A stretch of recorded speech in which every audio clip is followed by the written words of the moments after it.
సహన తరువు పండించిన శాంతి ఫలం నీవు గురువులకే సద్గురువైనావు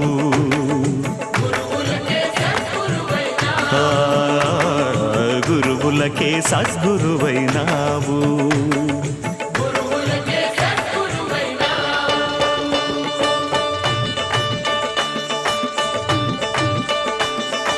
నిన్ను గని శరణమ్మని సన్నుతించు వేళ నిన్ను గని శరణమ్మని సన్నుతించు వేళ జన్మ ధన్యమవుతుంది బాబా మా జన్మ ధన్యమవుతుంది బాబా